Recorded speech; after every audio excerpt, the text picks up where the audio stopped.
ஞாயிற்றுக்கிழமை கடைகள் திறந்து இருந்தமை தொடர்பானது 2026 5/11 கோசிங்கத்தில் படுத்துறை பக்த சங்கத்தின் தலைவர் மயூகரன் என்பவரால் செய்யப்பட்ட ஞாயிற்றுக்கிழமை அன்று நியூ மாணிக்க புலியா ஸ்டோர்ஸ் 42 பிரதான வீதி படுத்துறை, நியூ ஏ கணேசா ஸ்டோர்ஸ் 23 படுத்துறை, நாதன் ஸ்டோர்ஸ் பிரதான வீதி படுத்துறை கடைகள் சங்கத்திற்கு எதிராக ஞாயிற்றுக்கிழமை 2026 திறந்திருந்தமைக்கு எதிராக முறைப்பாடு CIB 11/22/93 624 கீழ் சட்ட சங்கத்தின் செயலாளரால் பதிவு செய்துள்ளது.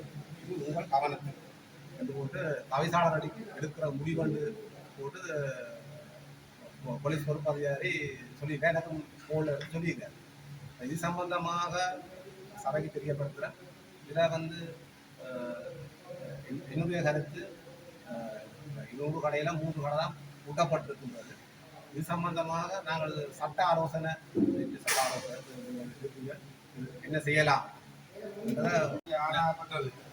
இப்போ நாங்கள் எங்கள் நகர சபையில் நாங்கள் ஒரு கடைசி ஒரு முடிவுக்கு வந்து நாங்கள் என்ன சொன்னால், பக்தர் சங்கம் ஒன்று இருக்குது. அதெல்லாம் பக்தர் சங்க உறுப்பினர்களாக இருக்கின்றோம். அதனால் இந்த பக்தர் சங்கத்தின் முடிவுகளுக்குள்ள நாங்கள் உள்ள போகலைன்னு நகர சபை போகலைன்னு சொல்லி நாங்கள் இதிலவே நாங்கள் சொன்னாங்க. பக்தர் சங்கம் தான் அந்த பார்க்கணும்னு சொல்லி நாங்கள் அதுக்குள்ள தலைவர்கள்லேருந்து நகர சபை ஏற்கனவே மூல சபைக்கும் மூல சபை கூட்டத்தில் நாங்கள் அதை இந்த பரிச்சையை ஏற்றுக்கொண்டிருக்கோம். பக்தர் சங்கத்தில் நாங்கள் போகல. அதனால நாங்கள் அதில் அவங்க பற்றி நாங்கள் இது பார்க்கணும். நாங்கள் அதுக்குள்ள போகலன்னு திட்டக்கூடாது. போன சபைக்கும் மூல சபை கூட்டத்தில்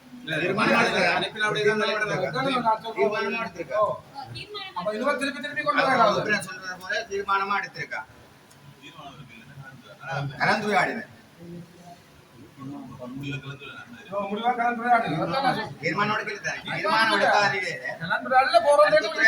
பருத்துத்துறை நகரம், பருத்துத்துறை வர்த்தகர், பருத்துத்துறை வர்த்தக சங்கம், பருத்துத்துறை நகர சபை என்ற நாங்கள் பருத்துத்துறை வர்த்தக சங்கம் காத்திரமா இயங்குறதுக்கு பருத்துத்துறை நகர சபையினராகிய நாங்கள் ஒத்துழைப்பு வழங்க வேண்டிய கட்டாய நிலைப்பாட்டில் இருக்கிறோம்.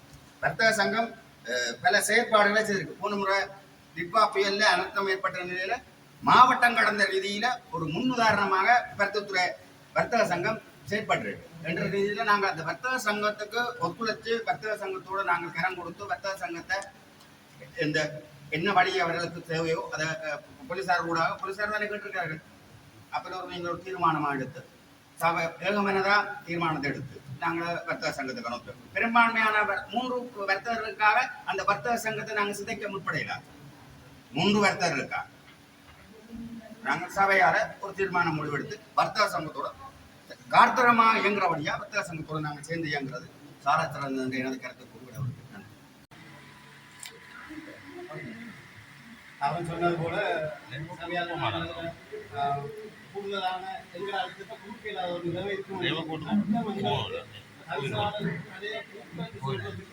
ஒரு சட்டம் இருந்தால் நாங்கள் கண்டிப்பா சபை ஒரு தீர்மானம் எடுத்து அதை கண்டிப்பா நாங்கள் செய்யலாம். சொன்ன உடனே ஒரு நிமிஷம் என்னன்னா அப்படி நாங்கள் செய்த அப்புறம் என்ன நடக்கும்? இன்றைக்கு 3 கடை, நாளைக்கு 8 கடை வந்துட்டு, நாளைக்கு 12 கடை வந்துட்டு சில நேரத்தில் சொல்லலாம் இந்த வர்த்தக சங்கம் தானே இந்த தேமனங்களை கூட்டினது சபையெல்லாம் கூட்டினது பிரச்சனைகள் வரலாம். அப்போ அதுவேளை வராத அளவுக்கு என்றால் நீங்கள் கூட்டினானது கொண்டு முடியாத பிரச்சனை. முக்கியமான அந்த பிரச்சனை சபைக்கு வரும்.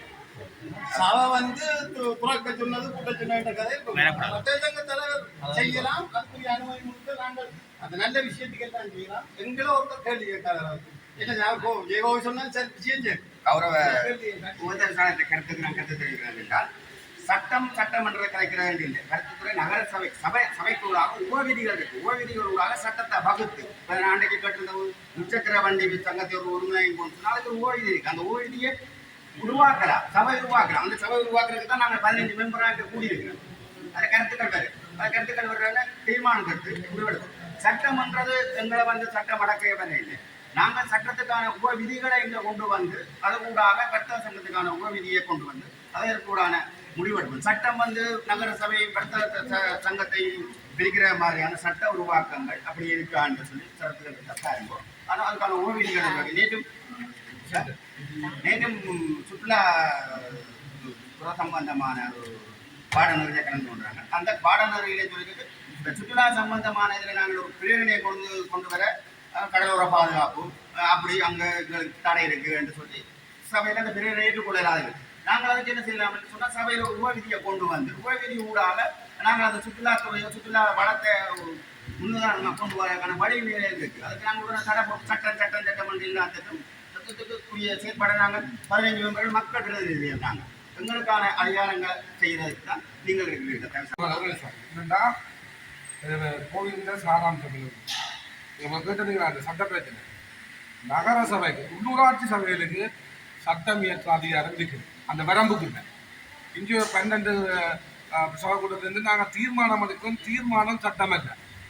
அப்படியா கேளுங்க. தீர்மானம் என்ன மாதிரி செய்யணும்னா சட்டத்தை வரைந்து நாங்கள் இதை ஆளுநர்கிட்ட சமர்ப்பித்து அந்த அனுமதி வைத்து கெசட் பண்ணப்பட்டு நீங்கள் 2021 25 ஸ்டோப் வந்து முதலமைச்சரால் கையப்பட்ட மாதிரி இப்போ முதலமைச்சர் ஆளுநர் கையப்படும்.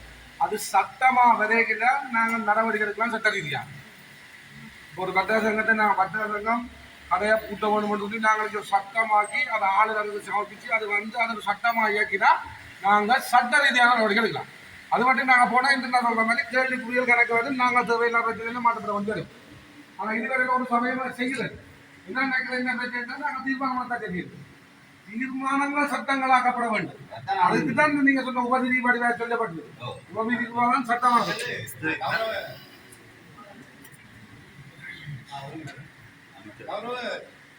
ஜேஓபி சொன்னது நாங்கள் எதிர்க்கை. அப்ப நீங்க சொல்ற ஒரு உபவிதி இருக்கணும்னா அதை நாங்கள் வரவேற்போம். அதனால எங்களுக்கு அது தெரியாது. என்னண்டா இப்ப சரி அது நம்மள உறுப்பினர் சொன்ன மாதிரி நாங்கள் நாட்டு சங்கத்தை நாங்கள் வகுப்பவன் தேவையில்லை, அது தண்டவன் தேவையில்லை. அவரே சொல்றார் உபவிதி உருவாக்க எங்கட கௌரவ உறுப்பினர் சட்டத்தை சொன்ன மாதிரி நான்கு அண்மையில வாசிச்சால் இது வந்து நாங்கள் இந்த தீர்மானங்கள் வந்து சட்டமாக்கப்பட வேண்டும், கெசட் பண்ணப்பட வேண்டும். அதுக்கு பின்னால் தவிசாளர் நீங்கள் நடவடிக்கை எடுக்கலாம், அல்லாட்டி போலீஸ் கூட நடவடிக்கை எடுக்கலாம். இல்லாட்டி ஏற்கனவே தவிசாளராகிய நீங்கள் ஒரு விசாரணையை எதிர்நோக்கி கொண்டிருக்கிறீர்கள் செய்யாத குற்றங்களுக்காக. ஆகவே திரும்ப இவ்வாறான நடவடிக்கைக்கு போயில்ல உங்களுக்கு செய்யாத குற்றத்துக்கே வந்த விசாரணைகள் இருக்கு. நீங்க திரும்ப தேவையற்ற பிரச்சனைகளும் உங்களுக்கு வேண்டி வரும். ஆகவே இது வந்து நாங்கள் வர்த்தக சங்கத்தோடு நாங்கள் சேர்ந்து பயணிக்க ஆதரவு கொடுக்க வேண்டும் சொல்றதுல இந்த கௌரவ உறுப்பினர் ஜெயகோபி சொன்ன மாதிரி இப்ப சொன்ன உபவிதிகள் உருவாக்கலாம்ன்றது வந்து 100% சரியான விஷயம். அவர்கள் சபைக்கு வரைக்கல யார் இருந்தாலும் உபவிதியை கொண்டு வந்து நீங்கள் இங்க கொண்டு சமர்ப்பிக்கலாம். உபவிதி சமர்ப்பிக்கிறது ஒரு மெத்தட் இருக்கு. எந்த நீங்க வர்ற பாத்து இருக்கு, அது அந்த பாத்துக்கு ஒவ்வொரு இடத்துக்கு நுழையாது. அதாவது வந்து நீங்க பெருந்தருக்கு நீங்க ஒரு அண்மையில நாங்கள் தீர்மானம் நிறைவேற்றிருந்தாங்க 1:30 அந்த ஸ்கூல் டைம்ல வந்து கனரக வாகனங்களை உள்ளுக்கு வந்து நாங்கள் தடை வைக்க ஒரு தீர்மானம் நிறைவேற்றிருந்தாங்க. அந்த தீர்மானம் எங்கட அதாவது நகரசபையின் கட்டளை சட்டத்தில் இருக்கு. வீதிகள போக்குவரத்துகளை ஒழுங்கமைப்புகளுக்குரிய அதிகாரம் நகரசபைக்கு வழங்கப்பட்டிருக்கு. அதுக்கு கீழே இந்த உபவிதியை நாங்கள் நிறுவனம். அதாவது வந்து வீதி ஒழுங்குகளை ஒழுங்கமைக்கக்கூடிய அதிகாரம் நகரசபை கட்டளை சட்டத்தில் நகரசபைக்கு இருக்கு. அந்த சட்டத்தை பயன்படுத்தி அதுக்கு அந்த பாத்தால வந்தா நீங்க இந்த உபவிதிக்கு வரலாம். அதே மாதிரி எந்த பாத்துக்கால இப்ப இந்த விஷயம் இருக்குதானே, இப்ப இந்த ஆட்டோ சங்கம் சங்கங்களை ஒழுங்கமைக்கிறா இதுக்கு நாடக கட்டணத்துல பார்க்கணும். மெயினா இங்க இந்த இதுல ஒழுங்கமைக்கக்கூடிய அதிகாரம் உங்களுக்கு வழங்கப்பட்டிருக்கு. அதுக்கு கீழே நீங்க ஒரு பிரான்ச் பகுதி என்ற இன்னொரு tree chart main tree branch, அந்த பிரான்ச்சுக்கு நீங்க எப்படி நுழையலாம்னு பார்க்கணும். அதுங்களை கௌரவ சட்டத்தை கிளியரா தெரியும். அப்ப நாங்கள் அண்மை நடுவற்ற தீர்மானம் கூட நாங்கள் இப்ப நடைமுறைப்படுத்த இயலாது. அந்த வாகனங்கள் ஒழுங்குபடுத்த ஓட்ட தீர்மானம் நாங்கள் தீர்மான மட்டத்தான் இருக்கு. நாங்க அதுக்குரிய அடுத்த ஸ்டேஜுக்கு போயிடும். அதாவது வந்து எங்களோட வீதிகளை ஒழுங்கமைக்கிறதுக்குரிய அதிகாரம் நகரசபை கட்டத்தில் இருக்கு. அதுக்கு நாங்கள் இந்த இதை நாங்கள் உபவிதியா எடுத்து நாங்கள் அதை கெசட் பண்ணினாதான் அதுக்குரிய நடவடிக்கை போலீஸார் எடுக்கலாம். இல்ல போலீஸார் கோர்ட்ஸ்ல எங்க தீர்மானத்தை காட்டியதா ஒரு சொல்லணும் எல்லாம் ஒரு கட்டுப்பாடு அந்த நிர்வாகம் இறுகி பிடிக்கணும் பார்ப்போம். அதே அதாவது அவங்க செய்து சட்டம் நாங்கள் நாங்க செய்யலாம் 24 நாள் போன செலக்ட்ன்றதே இது இருந்தது ஏன்னா வாட்ஸ்அப் பண்ணியிருக்கேன் 24 4ஆம் தேதி கொடுத்துருக்கணும் கௌரவ தவிசாளர் கௌரவ சபை உறுப்பினர்கள் சொல்லி எழுத்து மாத்தான் அவையில் எழுத்துமில்ல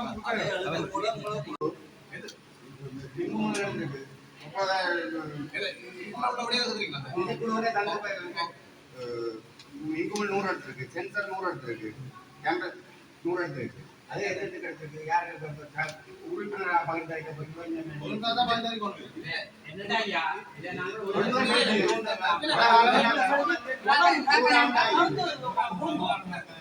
அஞ்சோ பத்தோ கொடுங்க ஒரு 500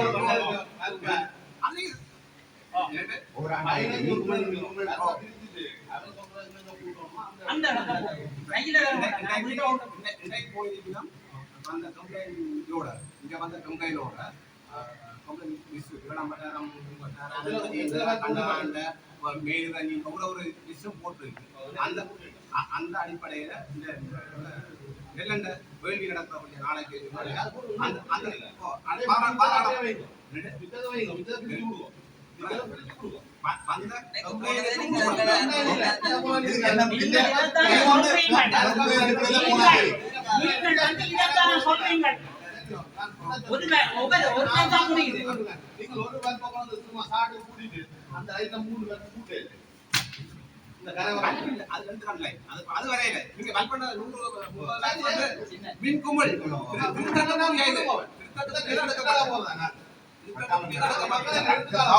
அன்பான நாங்க அடுத்த 12 கூட்டி நாளைய சார்ந்து எங்களை குமாரன் கௌரவ உறுப்பினர் குமாரனுக்கு வழங்குமாறு இந்த விஷயத்தால மன அழுத்தத்திலே பெரிய அதுல பாவம் நாளை அடுத்த கட்ட கூட்டுறத அவருக்கு கொடுப்பதற்காக நாங்கள் வினவா வேண்டிக் கொள்வோம்.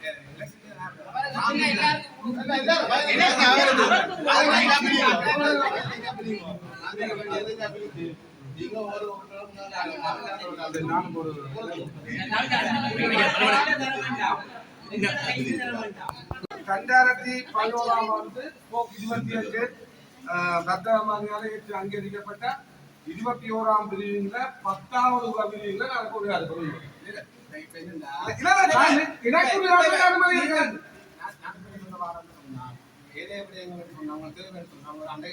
தெளிவா சொல்லப்பட்ட செயலாளரால் முழு சொல்லப்பட்டது எழுத்து மூலம் நீங்க தாங்க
சரியா நீங்க பாருங்களா காலையில நீங்க சொல்லுங்க 4 நாளை கொண்டு வரலாம் காலையில இந்த விட கலைக்க போறோம் இல்ல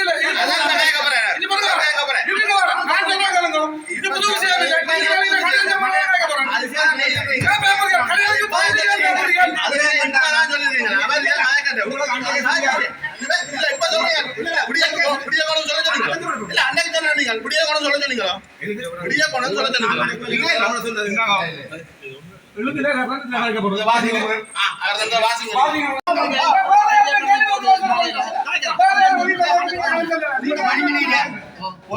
வரவேன்னு சொல்லி ஒரு ஏடு வச்சிருக்கீங்க எங்க எப்ப சொன்னீங்க ஏடு கொண்டு வாங்க இப்ப யார் சைன் வச்சிருக்கு உங்க சார்ந்தாக மட்டும் நீங்க சொல்லி சைன் பண்ணி கொண்டிருக்கீங்க நீங்க இல்ல நீங்க எடுத்தோம்னா போடுங்க என்ன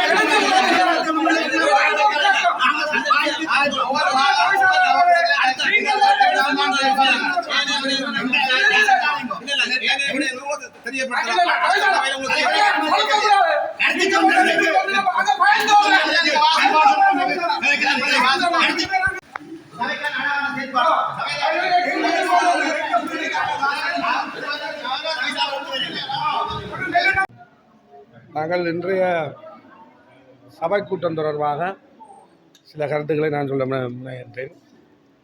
கடந்த சபை கூட்டத்திலே நான் உரையாற்றுவாளர் ரிஜி என்பவர் பக்கச்சார்பாக நடைபெற்றதாக நான் பக்கச்சார்பாக நடந்து கொண்டதாக நான் சொன்னது உண்மை. அது தொடர்பாக தவிசாளர் என்னிடம் ஒரு விளக்கங்குரல் கடிதத்தை அனுப்பியிருந்தார். விளக்கங்குரல் கடிதமானது 2021-25 இலக்க அதிவிசேட வர்த்தகமான பத்திரிகையில் வெளியிடப்பட்டு பல்வேறு நகரசபையால் ஏற்று அங்கீகரிக்கப்பட்ட நகரசபை சபை கூட்ட அலுவலை கொண்டுணர்தல் பற்றிய நியமன துணை விதி 21 ஏற்பாடுகளுக்கு முரணாக இருப்பது தன்னால் அவதானிக்கப்பட்டது என்றும் அதுக்கு எழுத்து மூல விளக்கம் என்ன கேட்டிருந்தார். நான் அதுக்கு எழுத்து மூலத்துக்கு பைசட் போஸ்டில் பதில் அனுப்பியிருக்கிறேன். இன்று தான் எனக்கு கிடைத்தது. அதிலே அந்த குறித்த 21ஆம் பிரிவானது 12 உபபிரிவுகளை கொண்டுட்டார்.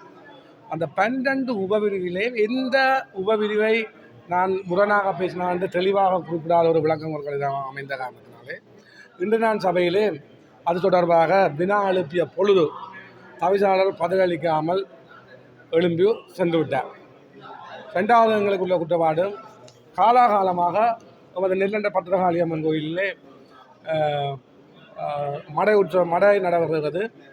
விளக்கு வைத்தவர்கள் மடை வரும். எங்களுக்கு அந்த நகர சபையால் தான் குப்பைகள் எல்லாம் அள்ளி அதை சுத்தப்படுத்துவ வளமை, தண்ணீர் தெளித்து அங்கே நேர்த்தி கடன்களை நிறைவேற்றுவதற்காக இந்த நகரசபை காலங்காலமாக துணை நின்றது. அந்த உதவிகள் செய்தது, டஸ்ட்பின் பட்டியலை போடுவது, இவ்வாறான கடிதங்கள் நாங்கள் தவிசாளர்களுக்கு நிர்வாகம் நெல்லண்டை பத்திரகாளியம்மன் கோயில் நிர்வாகத்தினர் தவிசாளர்களிடம் கையளித்திருந்தும் நாளைய தினம் குறித்த மடை நடைபெறப்பட்டிருப்பது இதுவரை நேரமும் அந்த குறித்த தண்ணிகளை தெளித்து